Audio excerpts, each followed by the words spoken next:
Waktu itu dokter bilang kalau misalnya ini ternyata bukan kepala bayi yang nongol-nongol di perut itu. Kalau ini ternyata bukan kepala bayi, ini ternyata miom setelah diperiksa lebih jauh. Wow. Jadi bayinya itu hampir ngumpet gitu si Gabriel di perut.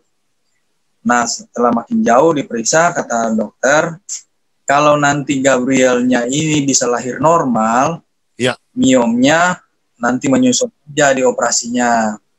Tapi kalau nanti Gabriel ternyata tidak bisa lahir normal, waktu itu kami belum tahu mau kasih nama siapa, ini saya sebut aja. Nanti kalau adanya bayinya mau lahir normal, akan dilahirkan secara normal, operasi miomnya nanti menyusul.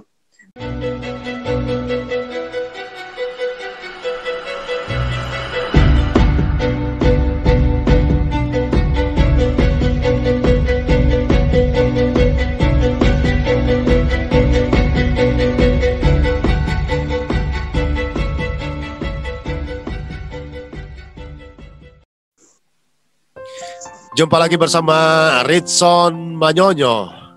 Berbahagia bisa menyapa para penonton sekalian melalui tayangan kali ini.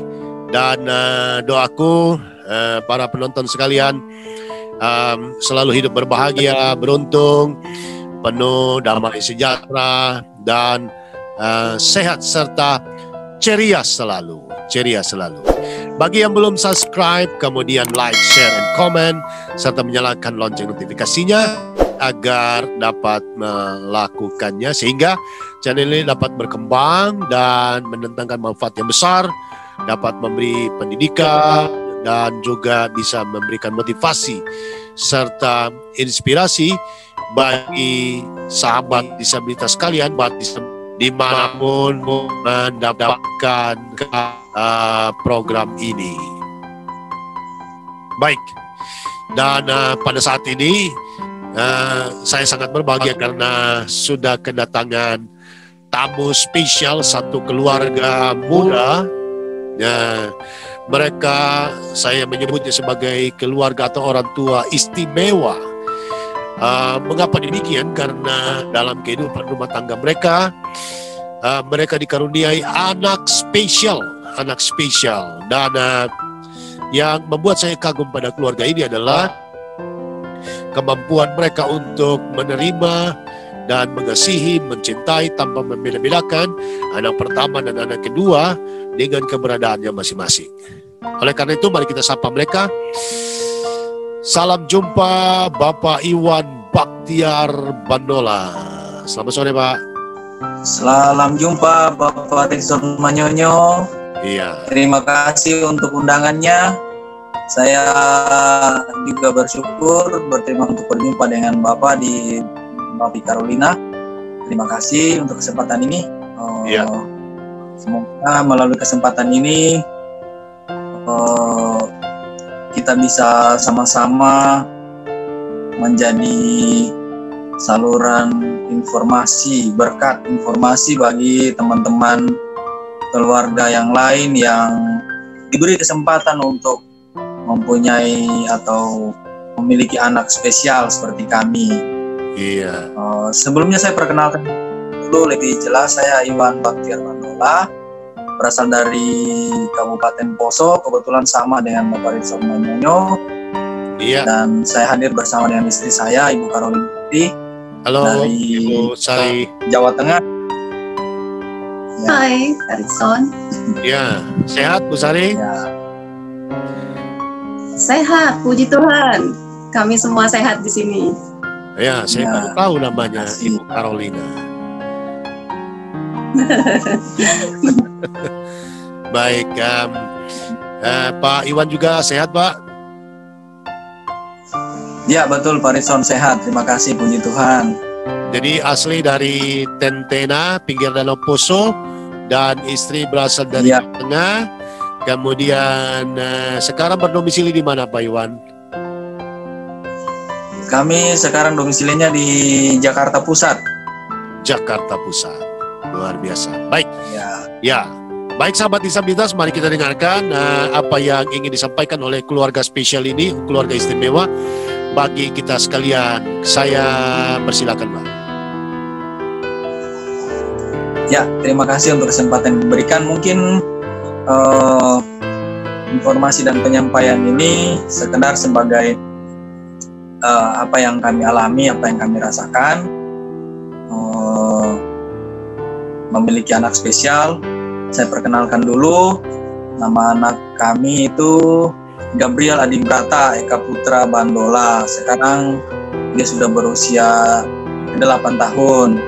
Dia lahir pada tanggal 16 Juli tahun 2012 yang lalu. Anak pertama ya? Sebelum lanjut, anak pertama, iya betul, anak pertama. Ada adiknya lagi? Saya ada, iya, dia punya adik. Adiknya kebetulan dikasih Tuhan juga sebagai anak yang reguler. Ya, jadi Gabriel anak spesial. Kalau adiknya laki-laki juga, Gabriel ini laki-laki.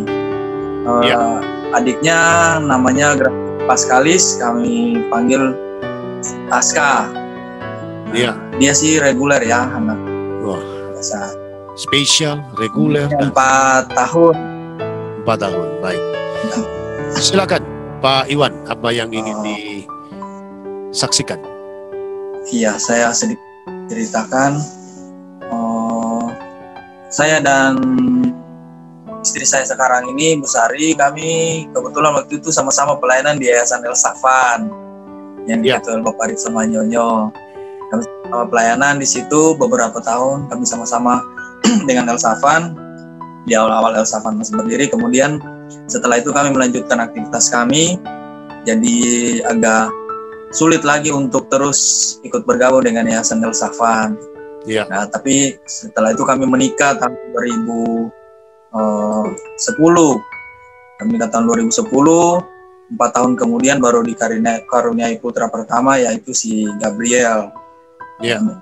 2 tahun setelah kami menikah dikaruniai putra pertama Gabriel.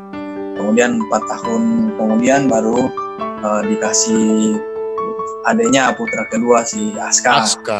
Seperti itu. Iya. Si Aska. Iya. Nah, kalau ditanya apakah ada tanda-tanda yang menyertai waktu sebelum kelahiran Gabriel, dibilang ada, bisa juga, karena waktu itu ada di kandungan ada miom. Ada miom yang ikut dikandung sama ibunya pada waktu mengandung Gabriel. Ada miom sebesar kepala bayi lah, gitu kan. Wow. Ada yang waktu mengandung Gabriel. Iya.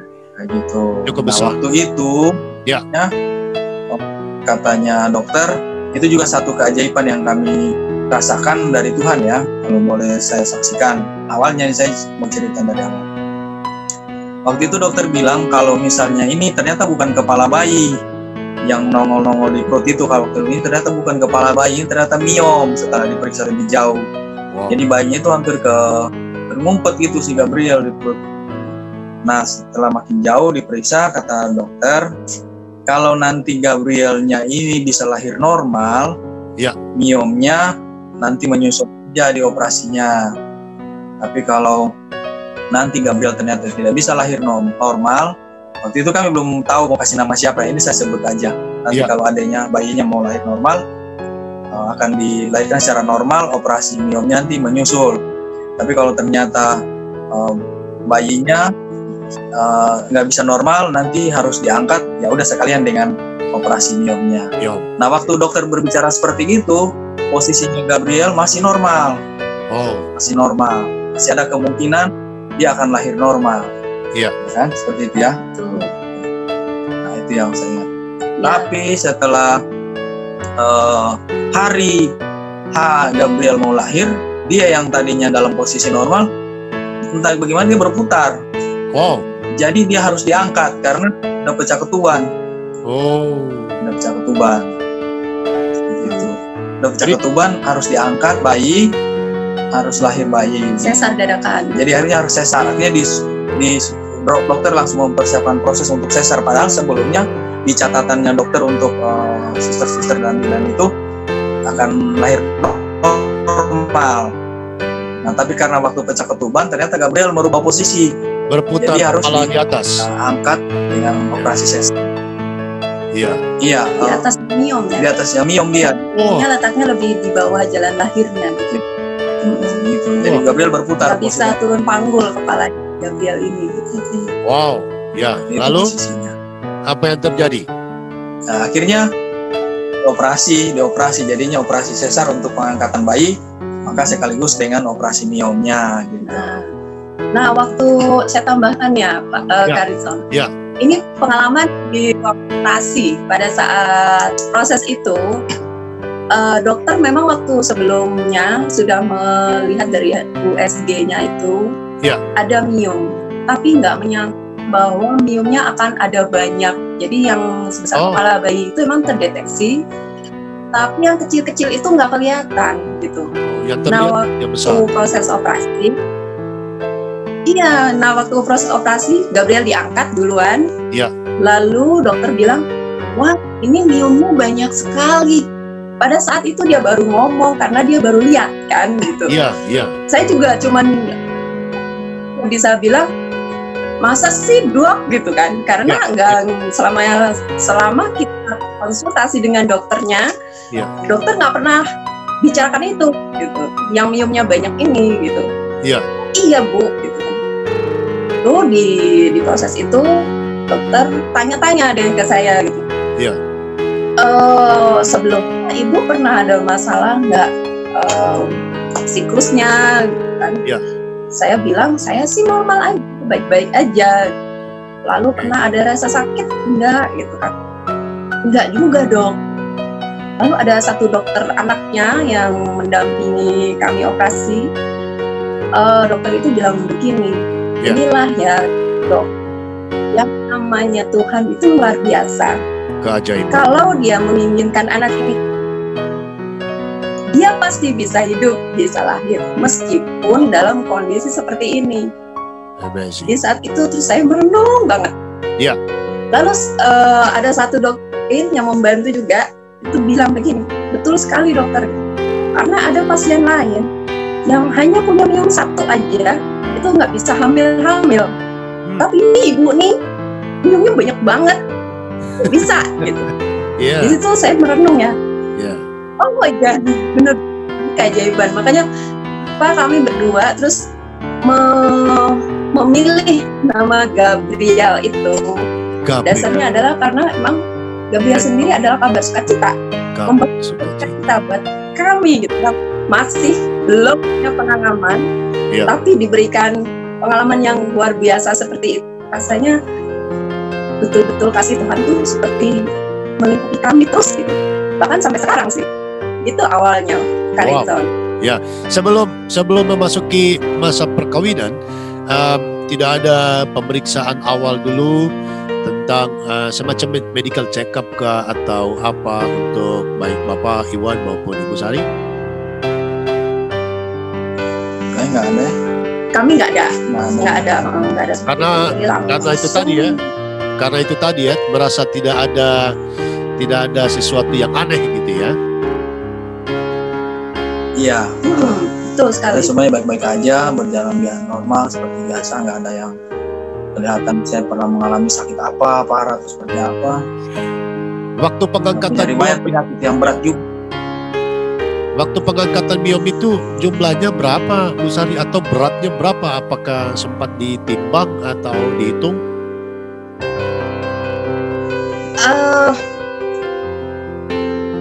Kalau mengenai berat, saya kurang tahu karena pada saat itu miomnya langsung dibawa ke laboratorium. Kami hanya bisa memfotonya.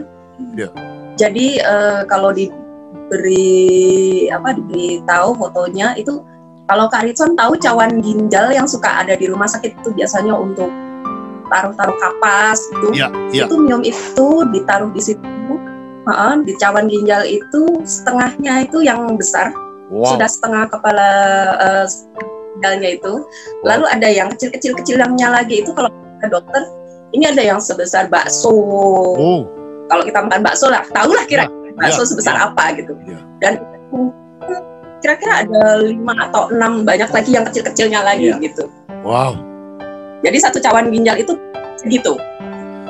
Dan sayang kita udah nggak simpen fotonya. Iya. Dan nanti itu kalau ketemu foto nanti kita share. Siap. Dan itu berada bersama-sama dengan Gabriel selama 9 bulan di dalam kandungan. Ya, betul. Betul. Dan selama itu saya juga nggak merasakan hal yang hal yang buruk gitu. Ya. Misalnya saya makan masih biasa, nggak sakit-sakitan juga, masih ngajar, masih ngantor, masih ketemu orang tua yang mau konsultasi pada saat itu, saat saya masih kerja ya waktu itu. Ya. Normal, nggak ada masalah. Ya. Ya, dan jadi waktu mau lahir silakan.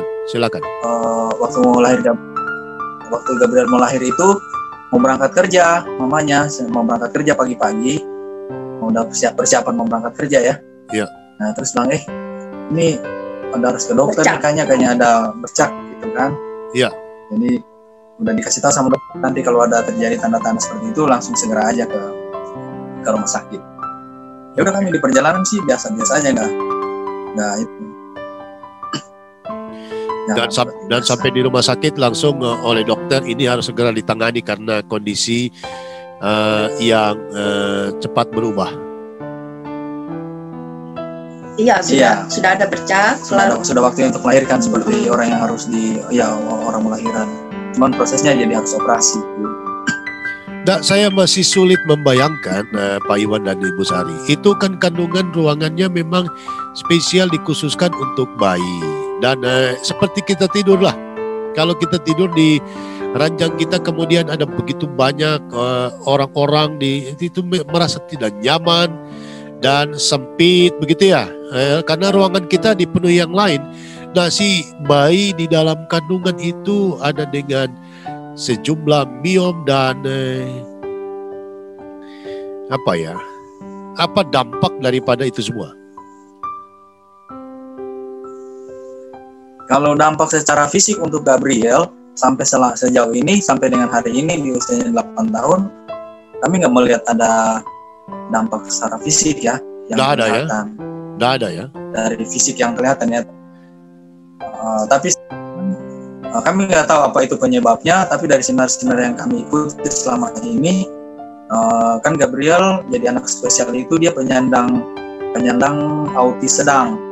Iya. Dari hasil observasi di klinik Fakultas Kedokteran Universitas Indonesia Depok. Iya. Jadi hasilnya yang mereka setelah kami lakukan observasi di sana, dikeluarkan surat resmi bahwa Gabriel ini ABK, anak berkebutuhan khusus statusnya, dan penyandang autis sedang. Jadi ada 3, ada sedang, ada ringan dan berat. Iya. Kebetulan Gabriel di posisi sedang. Iya.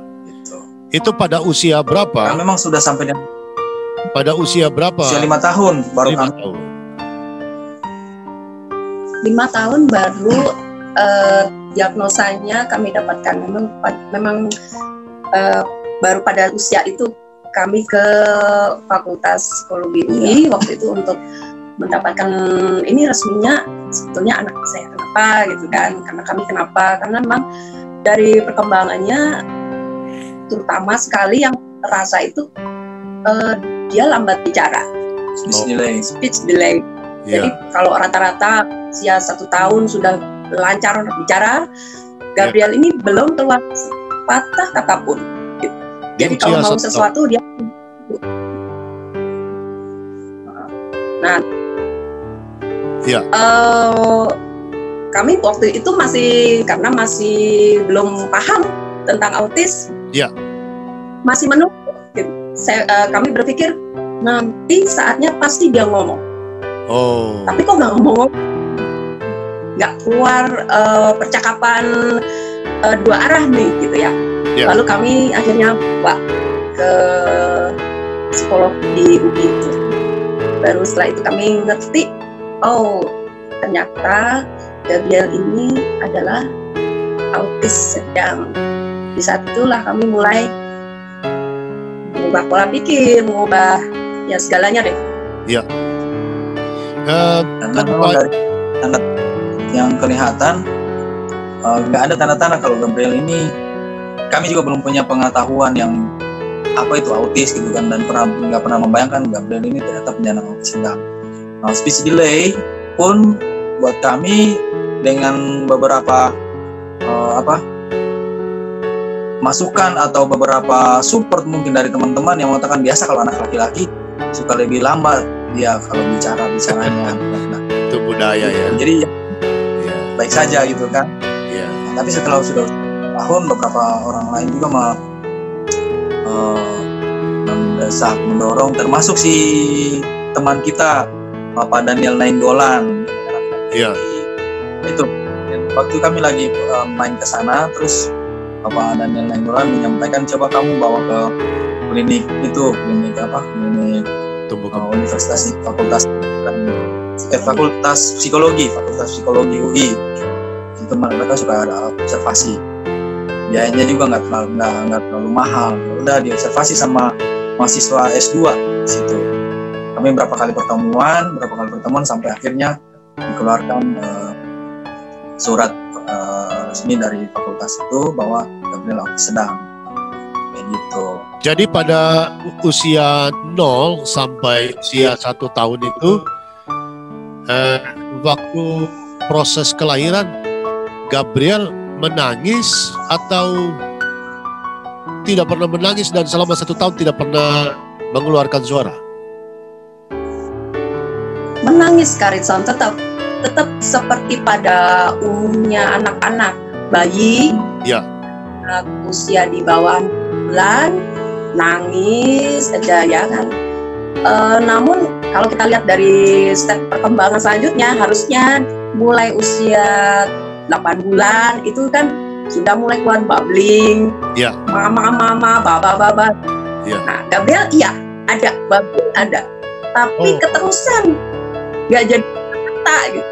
Jadi nggak bisa jelas yang dia ungkapkan itu tidak berbentuk kata gitu. Dan kontak mata sih yang kami rasakan nggak ada. Eye contactnya. Jadi kalau mau sesuatu nggak ada, itu nggak ada. Eye contact nggak ada. Tapi karena kami waktu itu belum punya pengalaman, saya pikir apalagi saya yang banyak dengan Gabriel di rumah, berpikir emang karena kalau dia mau sesuatu dia nunjuk benda yang dia mau, bukan melihat ke mata saya. Nah itu terbiasa seperti itu terus. Dia mau sesuatu, misalnya mau susu, dia tunjuk botol susunya, tapi nggak ada permintaan apapun. Jadi dia narik tangan saya untuk ngambil botol susunya, untuk membuatkan susu. Kalau mau makan sesuatu, dia ambil sendiri toplesnya kalau emang dia bisa mengambil. Lalu minta tolong dibukakan, tidak ada permintaan secara verbal, hanya menyodorkan toplesnya saja. Tidak ada kecurigaan. Tapi kalau karena terbiasa, ini anak mau makan cemilan, tidak sadar waktu itu. Kalau itu satu tandanya juga, gitu kan? Nangis ya, apalagi kalau mainannya rusak atau ada sesuatu yang dia inginkan lalu nggak sampean ya, itu paling nangis. Dan yang paling susahnya ketika usianya makin bertambah, harusnya dia sudah bisa mengungkapkan keinginannya secara verbal, tapi nggak bisa. Gampang tantrum, karena kita juga nggak ngerti, kami nggak ngerti maunya anak apa. Ya, dia mengekspresikannya dengan cara yang gitu, dengan tantrumnya aja. Tantrum, yang nggak terkan maunya, kaminya juga nggak ngerti dianya maunya apa. Kami juga kurang pengetahuan tentang anak berkebutuhan khusus, karena memang nggak pernah membayangkan akan diberi kesempatan untuk pendidikan seperti itu. Sampai lama baru kami seperti ini. Dan ketidaktahuan itu terus berlanjut tahun pertama, tahun kedua, tahun ketiga, sehingga ditunjang lagi di Gabriel masih bayi, lucu-lucunya Jadi seolah-olah semua seperti biasa saja. Betul. Jadi sebetulnya satu sisi kami nggak percaya bahwa Gabriel ini autis gitu. Kan udah ada beberapa sih, mungkin teman-teman ya, mereka menyarankannya tidak jelas dan tidak tegas karena berpikir ini kan takut menyinggung perasaan orang tua yang kan kebanyakan tua kalau seperti itu merasa kurang nyaman kalau diberitahu anaknya seperti apa, takut tersinggung gitu ya. Gitu. Nah jadi buat kami nggak mungkin lah Gabriel autis, masa gitu sih. Dari awal kan kalau boleh dibilang ini secara fisik waktu Gabriel lahir itu dia kayak bayi yang boleh dibilang cakep banget ya. Jadi, sempurna. Kalau dibawa sempurna gitulah maksudnya istilahnya. Yeah. Terus bersih, putih, terus matanya bagus, penampilan fisiknya bagus. Jadi kalau misalnya dibawa ke sekolah minggu nih suka berebut orang-orang mau gendong dia, dibawa gitu, direbut dia, digendong buat ini kan, dibawa buat mainan gitu, karena senang lihat ininya penampakannya Gabriel kan dengan fisiknya dia, posturnya dia kayak gitu. Nah, jadi buat kami juga kita sabar aja, dia belum bicara, mungkin memang itu speech delay gitu. Kami pikir cuma speech delay biasa aja, nggak tahu ternyata dia sampai akhirnya 5 tahun itu. Jadi kami sudah tidak tahu dan berpikir juga ini nggak mungkin lah, kami nggak punya riwayat keturunan keluarga seperti itu gitu kan satu sisi. Jadi nggak ada pikiran bahwa adalah akan autis. Nah, gitulah ceritanya. Jadi, sampai di usia 5 tahun baru kami tahu gitu untuk observasi dia. Jadi berpikir mamanya sehat, bapaknya sehat, orang tua ke atas juga sehat, tidak ada keturunan, tidak ada kecurigaan, dan sampai pada satu titik bahwa harusnya ini anak sudah harus TK karena sudah 5 tahun, tapi tumbuh kembangnya, perkembangannya tidak normal sebagaimana usia anak pada umumnya. Ini menjadi peringatan penting buat sahabat disabilitas sekalian bahwa pemeriksaan anak harus dilakukan dari usia dalam kandungan, kemudian setelah 0 tahun dia lahir, terus harus ada pemeriksaan yang ketat, kemudian pemeriksaan yang konsisten sehingga dapat mengantisipasi segala kemungkinan. Kira-kira begitu Pak Iwan dan Bu Sari?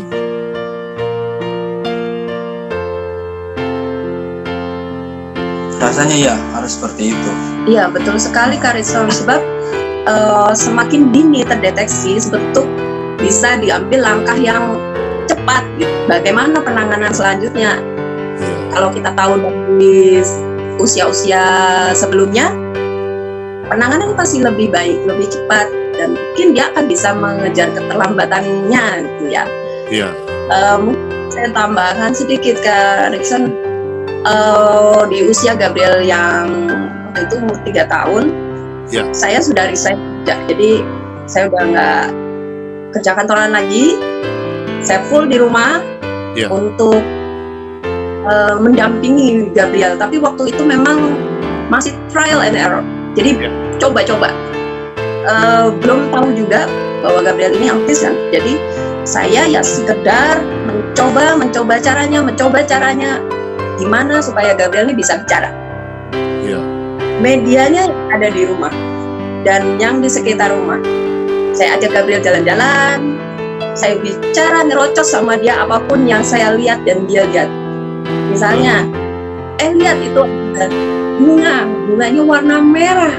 Merah apa ya? Wah, merah jambu. Apapun yang kita lihat sama-sama. Lihat ada kucing. Kucingnya lagi ngapain ya? Seperti itu Kak Rizal. Di rumah juga gitu. Kalau mau minum, kan dia hanya tunjuk gelasnya. Saya yang bilang, Gabriel mau apa? Mau minum. Ini minumnya. Dia nggak ada bicara, nggak ada verbal. Terus coba itu.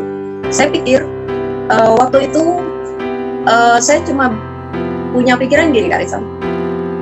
Saya ingin anak saya meskipun belum bisa bicara, dia tahu apa aktivitas yang dia lakukan, dan tahu ini apa, benda apa yang dia pegang, benda apa yang dia mainkan, termasuk warna, semuanya saya sebut. Kalau misalnya dia pegang sendok warna apa, semuanya dicerocosin.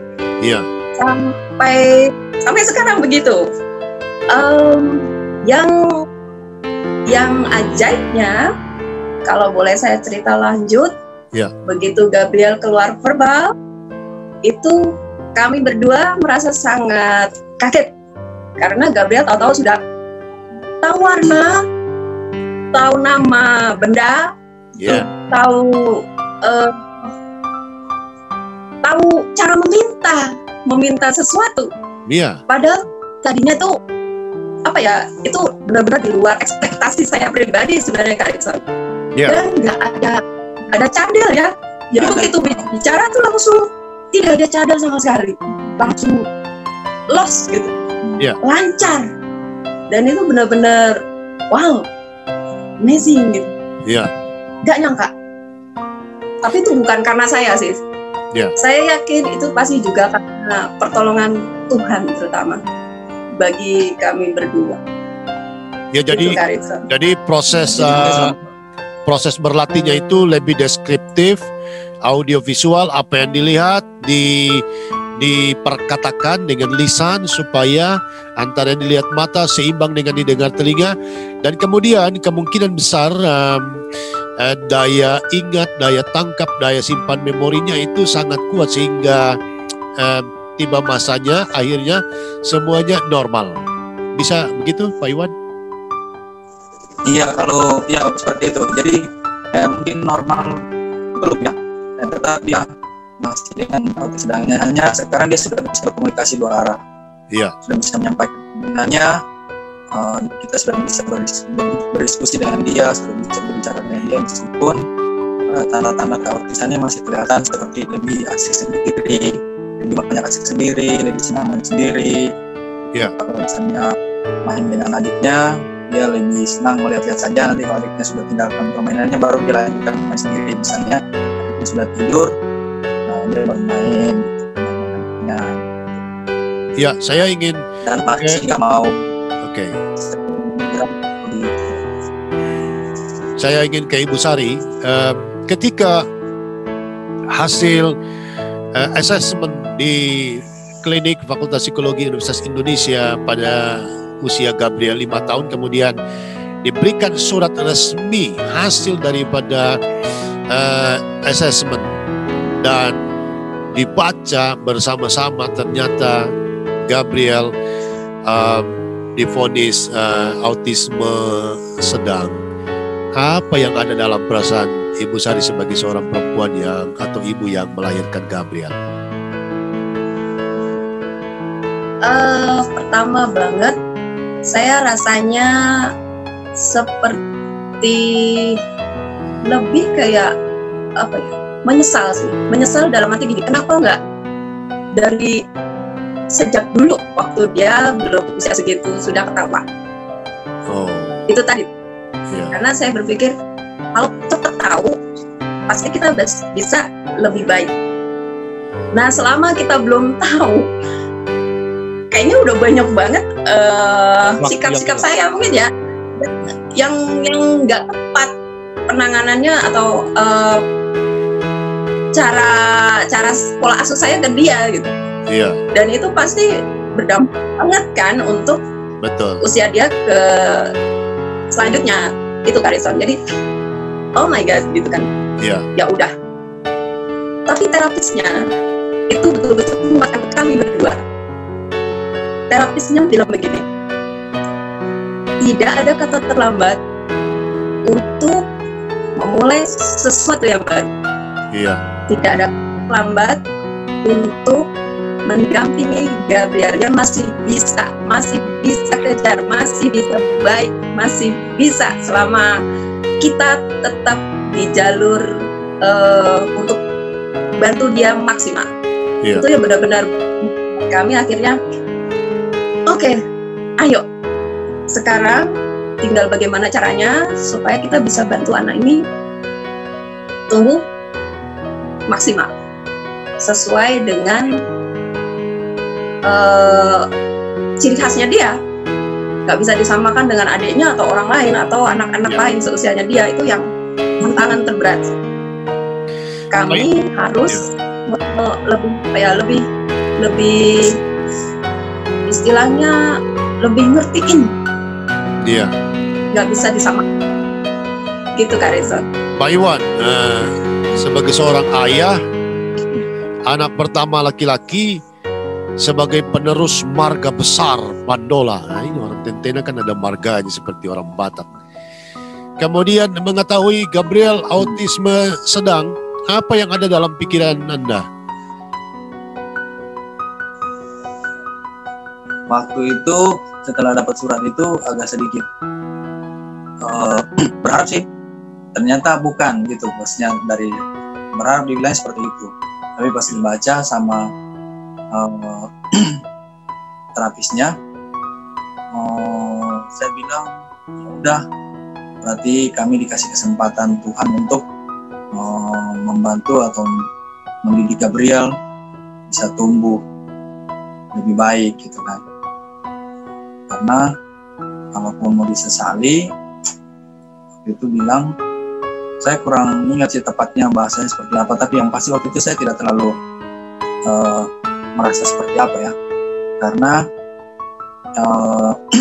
dari tanda-tanda yang sudah ditampakkan oleh Gabriel sampai dengan kami bawa dia ke observasi, sudah ada input tentang autis ini gitu kan. Iya. Cuman masih belum yakin aja, tapi setidaknya secara mental sedikit banyak sudah dipersiapkan. Sudah dipersiapkan.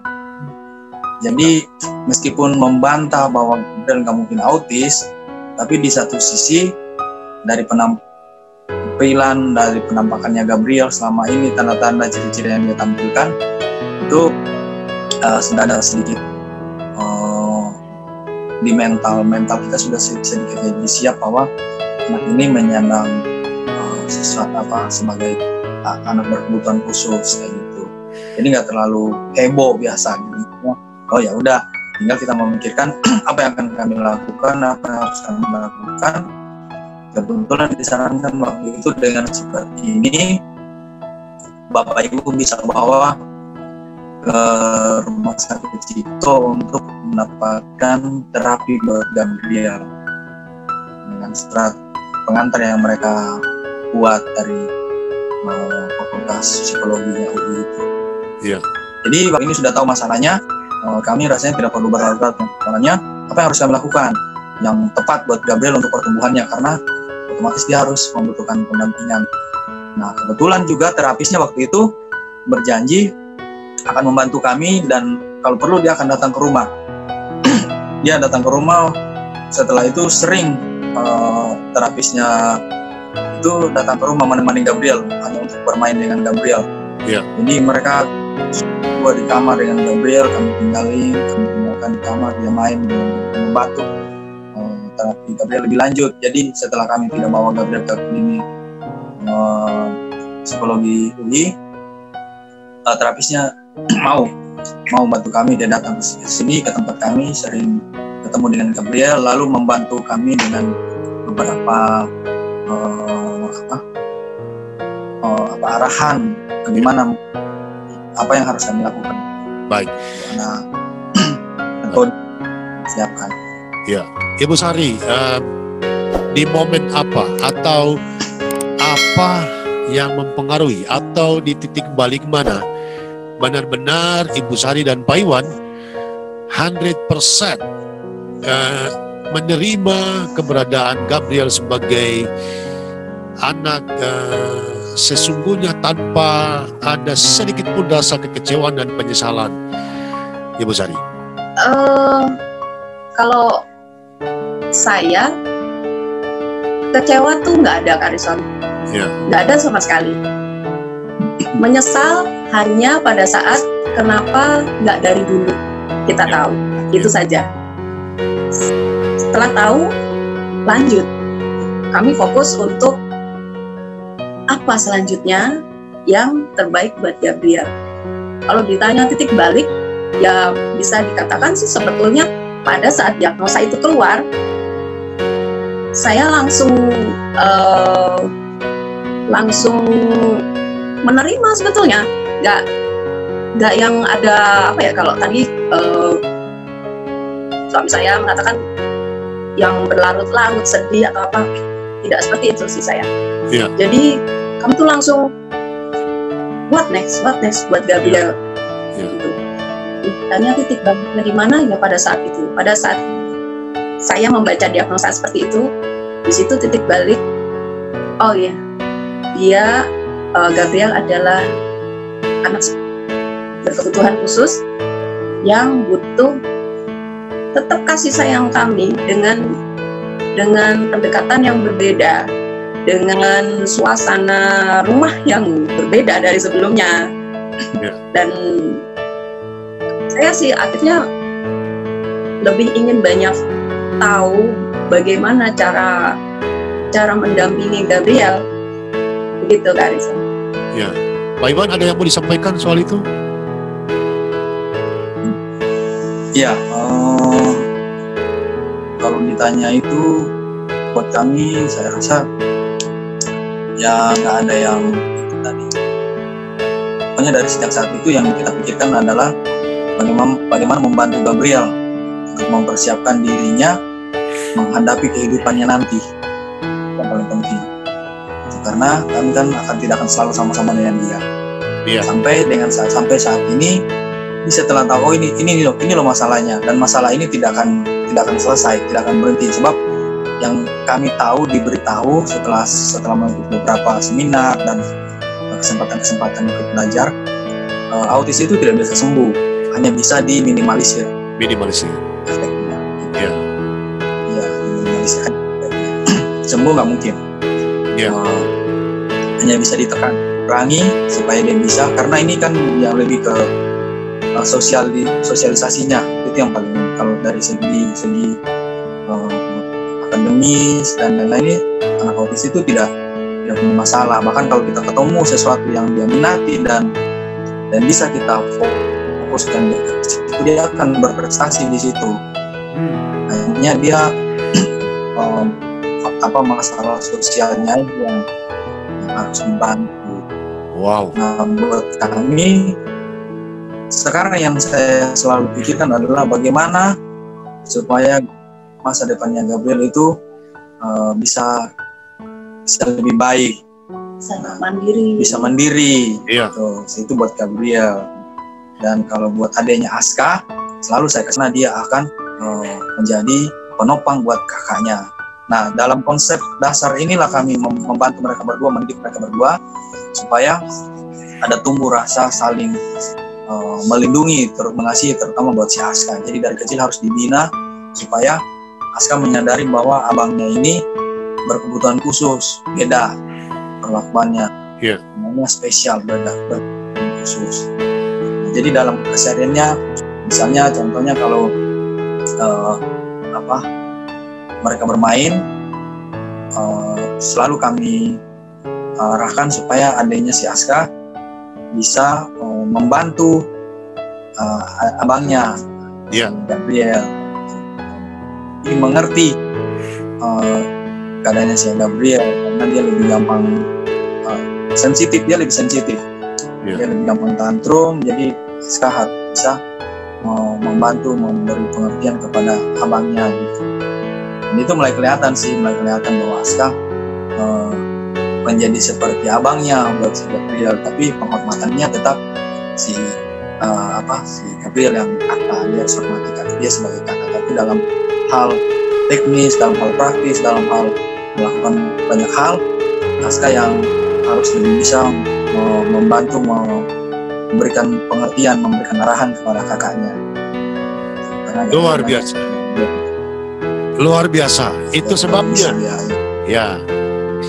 Luar biasa, sahabat disabilitas. Itu sebabnya mengapa Ritson Manyonyo Channel menghadirkan keluarga ini, karena memang mereka adalah keluarga yang istimewa, orang tua yang istimewa, karena tidak terpuruk, tidak berlarut-larut, tidak memarahi Tuhan, tidak memarahi moyang-moyangnya. Kan biasa ada yang berantem ini gara-gara mungkin ada moyang mulai yang keturunan lah. Tetapi dengan keberadaan itu mereka dengan cepat menerima, menyadari, mencintai, mengasihi, menyayangi Ananda Gabriel, sehingga sejak dini bukan cuma Gabriel yang dicintai, tapi anak kedua Aska, dan dilatih sejak dini untuk menjadi partner yang baik untuk abangnya. Luar biasa. Baik, Aska lahir ketika Gabriel umur berapa, Bu Sari? Ya, itu tadi saya ingin sampaikan. Jadi gini, operasi sesar itu baru boleh lahir lagi setelah 4 tahun. Ya. Gitu, boleh punya adik lagi. Nah itulah. Jadi kalau kita pikirkan, itulah tanda-tanda yang Tuhan berikan, ajaibnya Tuhan punya cara itu. Baru diberi Aska setelah 4 tahun kemudian. Iya. Jadi hamil anak kedua setelah jarak 4 tahun. Iya. Gabriel dilahirkan secara besar itu. Dan belajar dari itu buat kami, wah. Iya. Juga keajaiban dari Tuhan nih, kalau misalnya hamil di tahun ketiga atau tahun kedua, otomatis Aska nggak boleh dilahirkan dulu. Karena syarat untuk melahirkan anaknya setelah operasi sesar harus 4 tahun. Itu pesannya dokter. Karena saya kan pernah ada riwayat MIUM itu juga, Kak Rizal. Juga. Iya. Jadi kalau medisnya harus istirahat dulu, memulihkan rumahnya dulu, kandungannya itu, baru ketika sudah siap baru bisa punya adik lagi, begitu Kak Rizal. Dan jadi melalui ini ingin kami sampaikan bahwa selalu saya sampaikan ke teman-teman, ke orang-orang yang kalau bicara tentang anak, benar-benar anak itu bukan kita yang mau, itu pasti Tuhan yang kasih.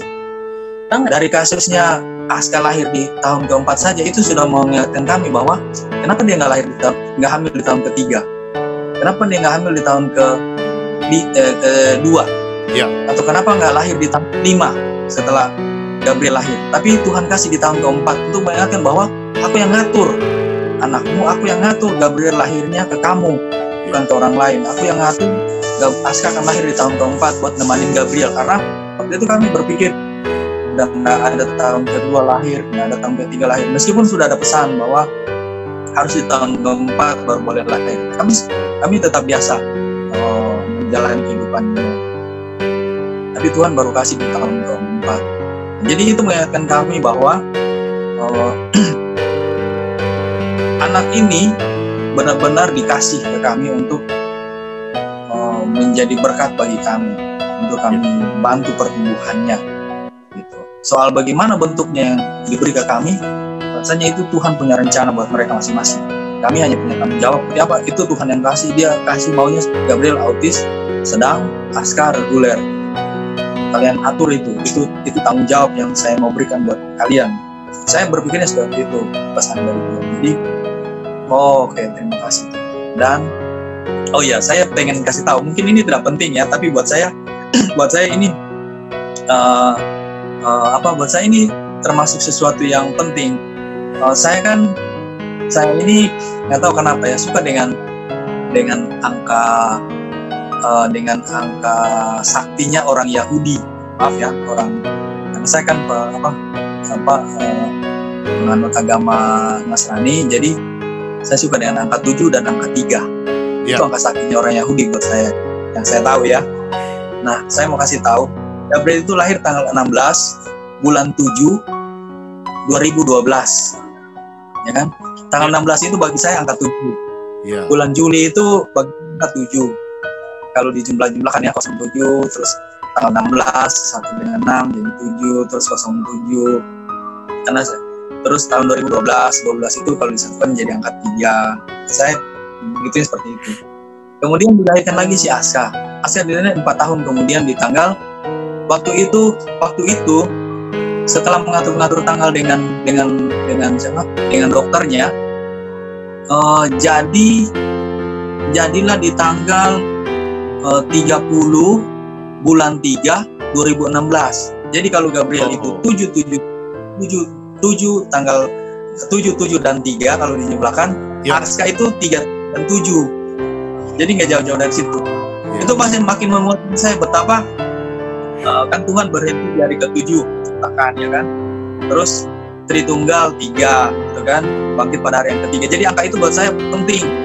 Kalau orang yang lebih menganggap penting, lalu saya punya ini mungkin sekedar angka aja, tapi buat saya itu jadi sesuatu yang harus saya perhatikan, bahwa aku yang ngatur semuanya, aku yang menentukan. Iya. Jadi setelah dikoordinasikan dengan jadwalnya dokter waktu itu, harus kapan,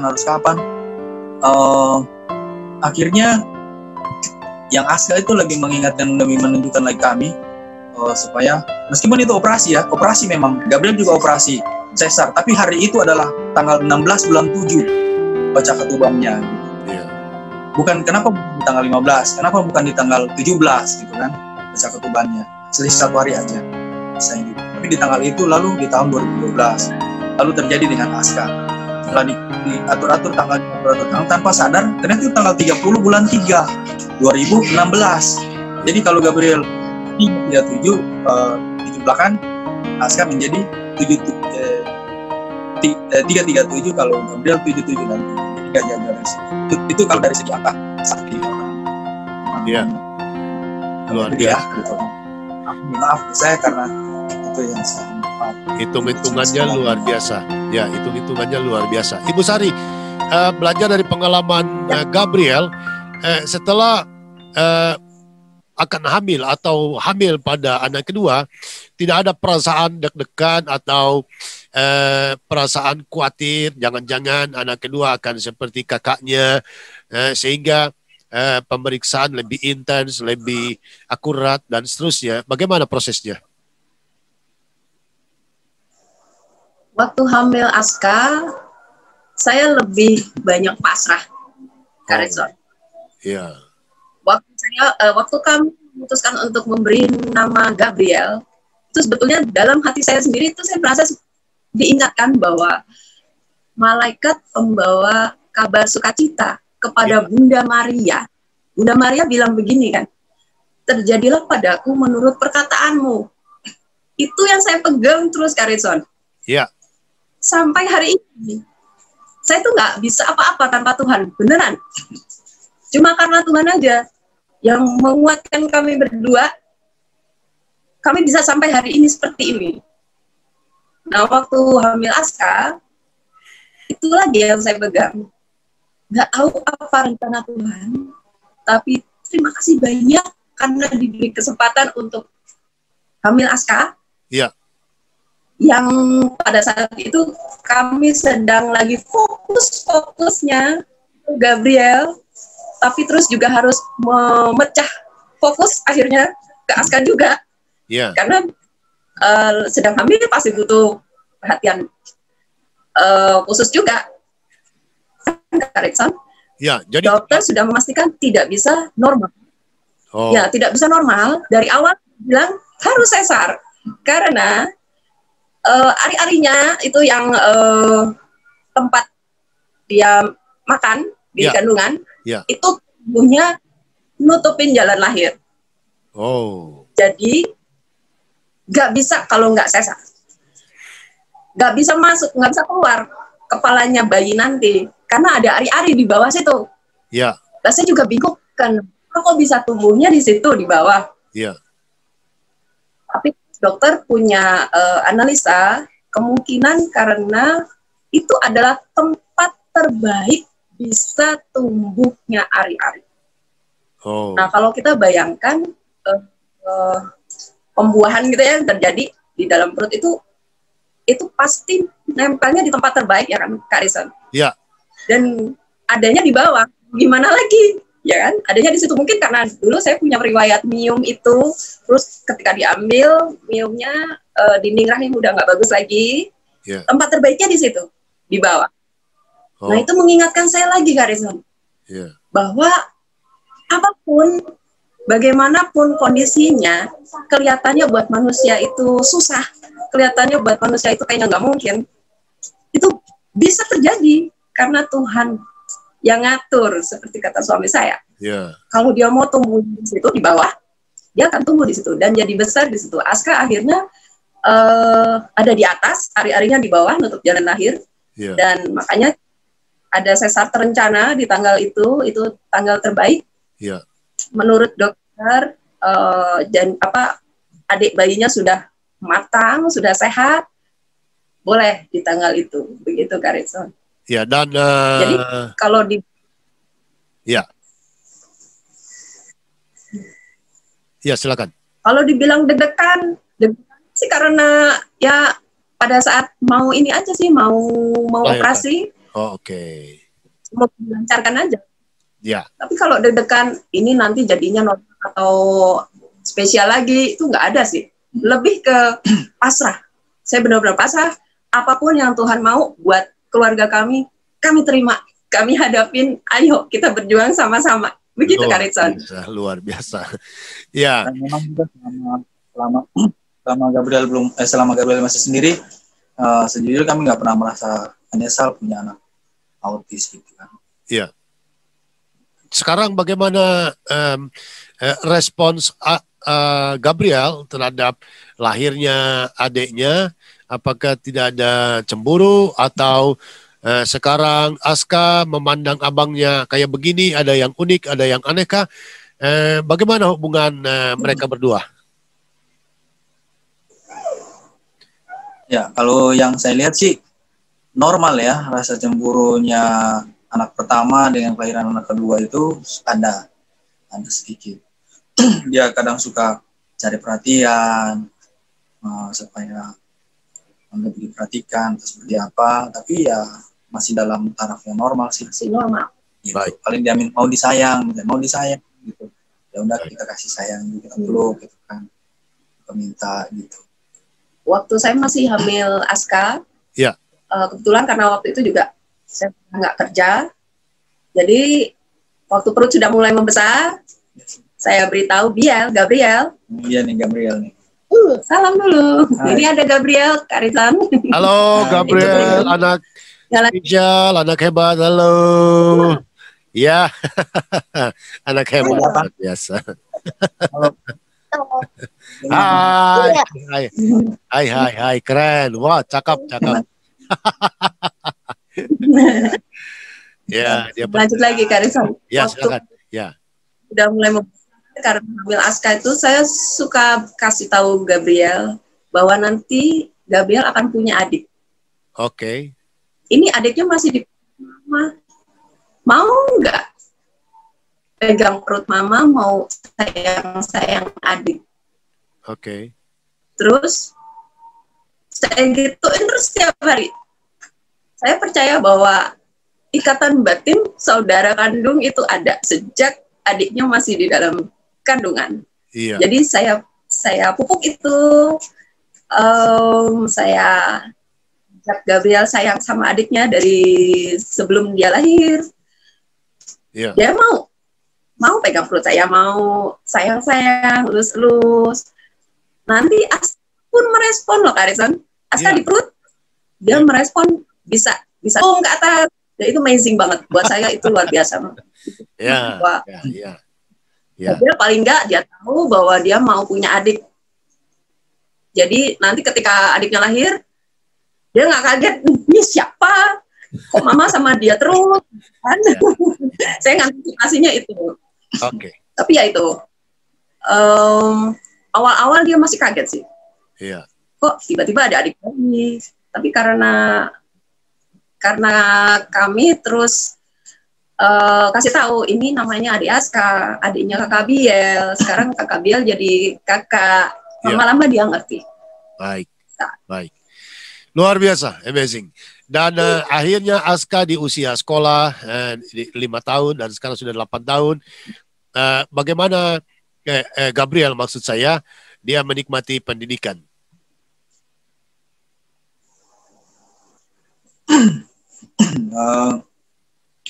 Gabriel pernah ikut PAUD, pendidikan anak usia dini di sekolah reguler. Iya. Ya kita upayakan mau, meskipun agak susah, tapi setelah itu karena dia bilang udah ikut sekolahkan aja dengan yang normal gitu, yang reguler, supaya dia bisa beradaptasi sambil diterapi gitu kan. Nah, jadi Gabriel ikut TK TK Indria Sana namanya.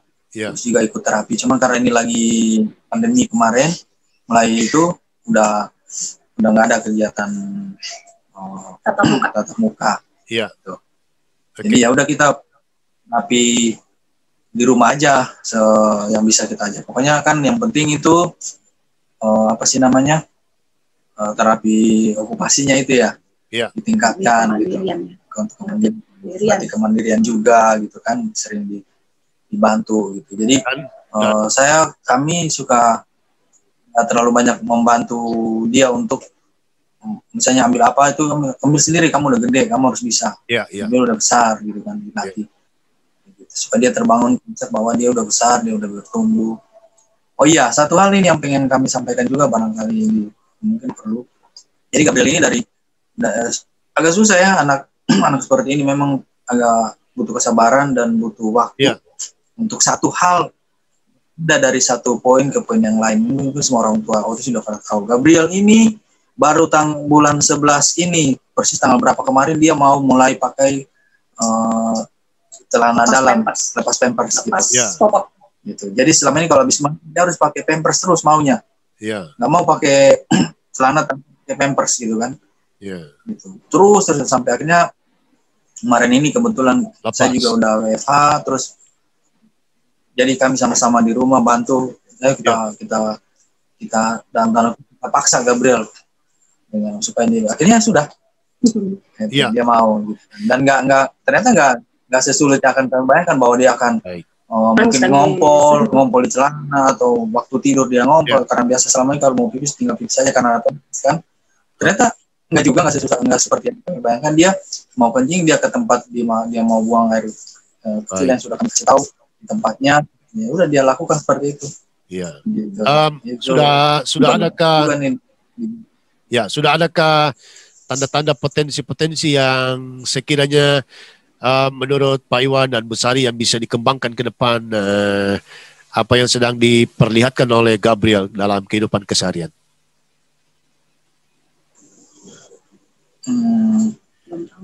Belum terlalu menonjol sebetulnya kalau Gabriel ini, beda dengan Aska yang agak kelihatan. Mungkin bisa mungkin bisa dilatih melukis, menggambar, hal-hal yang detail begitu.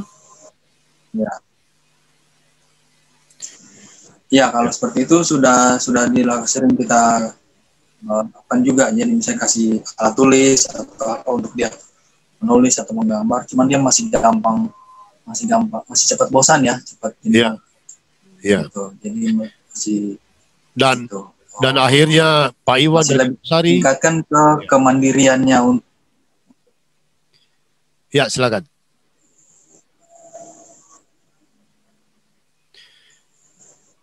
Seperti itu aja. Masih lebih fokus ke membantu dia untuk bisa mandiri. Activity daily living. Jadi kehidupan aktivitas sehari-hari ya. Lebih ke situ. Dan akhirnya Ibu Sari, Pak Iwan juga banyak belajar tentang dunia autisme dan secara tidak langsung menjadi terapisnya yang sangat efektif. Dan ini menjadi pelajaran penting buat kita sahabat disabilitas, karena anak yang ada di lingkungan kita adalah memiliki waktu yang sangat panjang daripada mereka berada di sekolah, di klinik terapi, dengan terapis.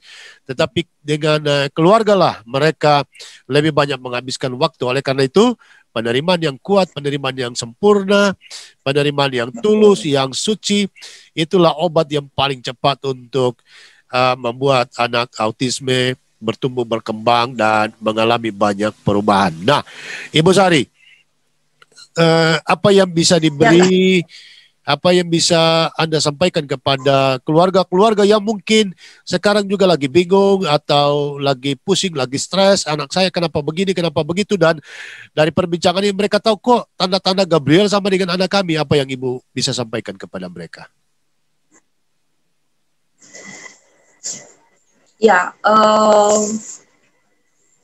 Kalau ketemu dengan keluarga seperti itu, mami-mami atau papi-papi yang sama seperti kami, pertama-tama sih saya bilang yang terutama kita dulu, dari diri kita harus menerima sepenuhnya dulu keadaan kondisi anak. Realitanya seperti itu, baru kita bisa maju. Kalau saya gitu Kak Rizwan. Dan berdoa sih. Karena tanpa doa itu nggak ngerti apa yang harus dilakukan selanjutnya kan. Saya selalu dapat insight baru untuk gimana caranya Gabriel supaya bisa lebih baik, mau makan sendiri. Itu kebanyakan karena saya mendoakan pergumulan ini. Gitu kan. Dan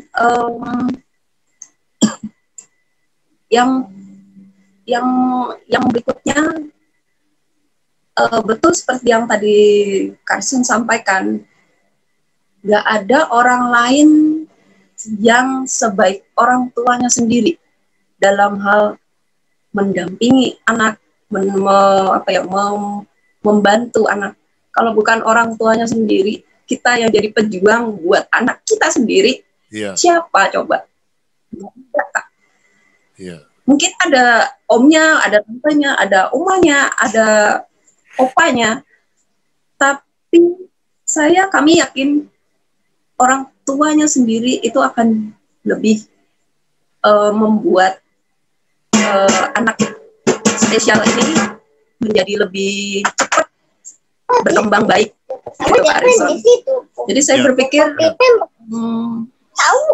kita nggak bisa ngandelin terapis terus, kita nggak bisa ngandelin tempat terapi terus, apalagi kondisi kayak gini sekarang ini jarangnya ada tempat terapi yang buka tatap muka, apalagi kalau di tempat terapi paling banter hanya 2 jam, itu pun nggak full hari, paling seminggu 2 kali. Kita lebih banyak ketemu dengan anak kita sendiri di rumah, konsultasi dengan terapis, it's okay. Punya komunitas sama orang tua ABK itu lebih baik lagi. Harus punya. Karena di situ tempat untuk menguatkan karir. Kalau nggak punya itu, mungkin kita juga berguguran. Kita nggak ngerti lagi mesti gimana. Jadi baik sekali kalau kita punya komunitas.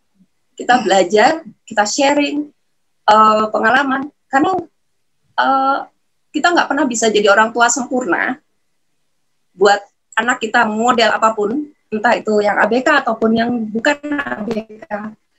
Tapi kita bisa berbuat yang paling baik yang bisa kita lakukan. Itu dulu. Pak Iwan. Kalau misalnya itu bisa, saya yakin dengan bantuan pertolongan, anak itu akan bisa sendiri. Dan nggak usah mikirin anak autis itu nggak bisa A, nggak bisa B, pasti nanti nggak bisa sukses ke depannya, nggak bisa jadi kayak orang lain. Nggak usah mikirin itu dulu.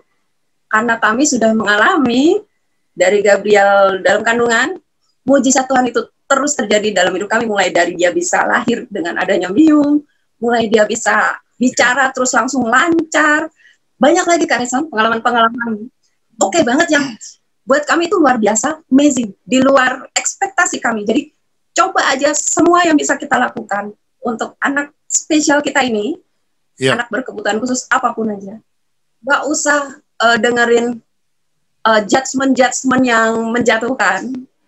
Percaya aja bahwa apa yang kita lakukan, andai selama kita lakukan itu dengan hati yang tulus dan yang terbaik, itu pasti akan kita dapetin hasilnya juga baik.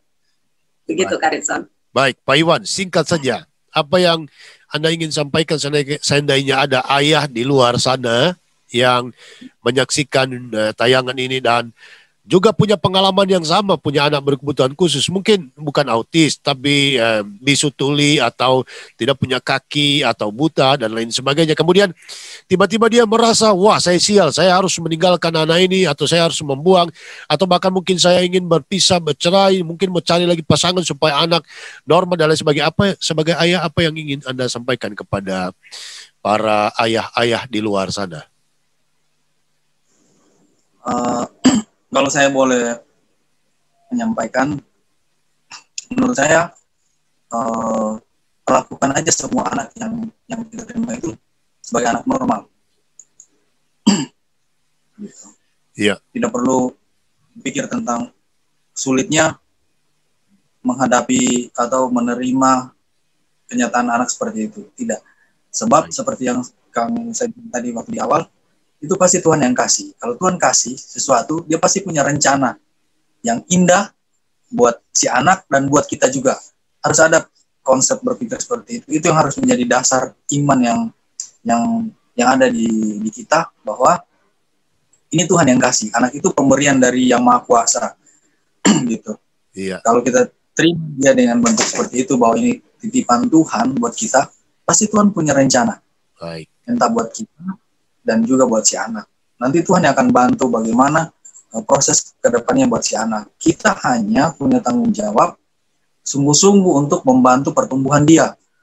Teknisnya banyak ilmu di-sharing di luar sana, banyak seminar di luar sana yang bisa kita ikuti untuk membantu bagaimana mekanismenya, prosesnya, apa yang harus kita lakukan.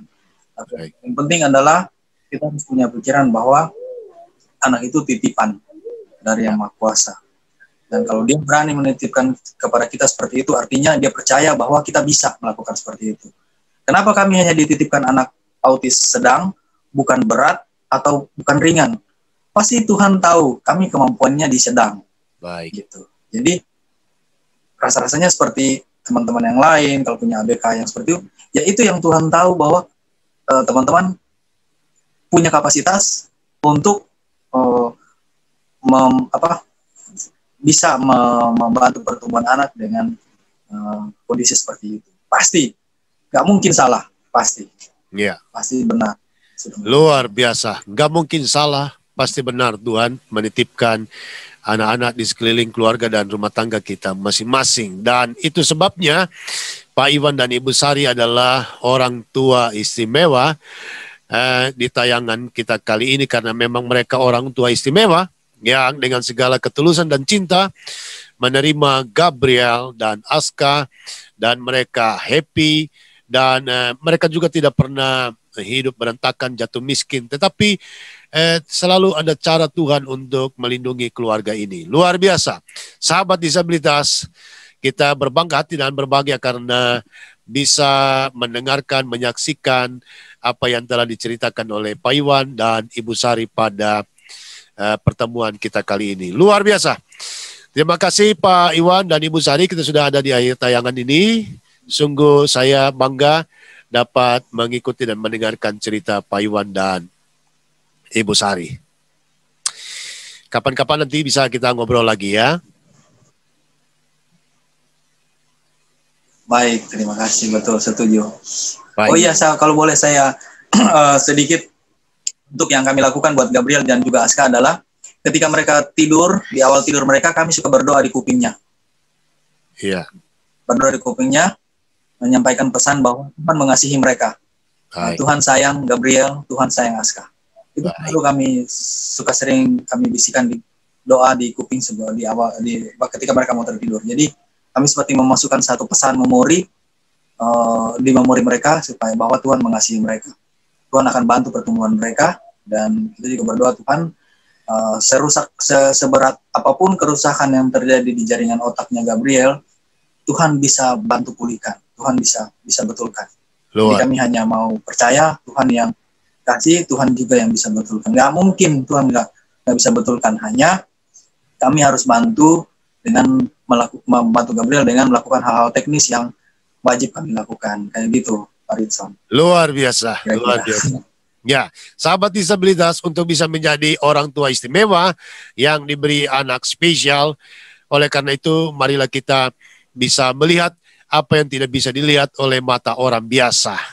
Olehnya, jangan lupa sekali lagi untuk mendukung channel ini, mari subscribe, like, share, and comment, serta nyalakan lonceng notifikasinya agar Anda yang pertama kali menemukan atau mendapatkan video-video istimewa dari Ritson Manyonyo Channel.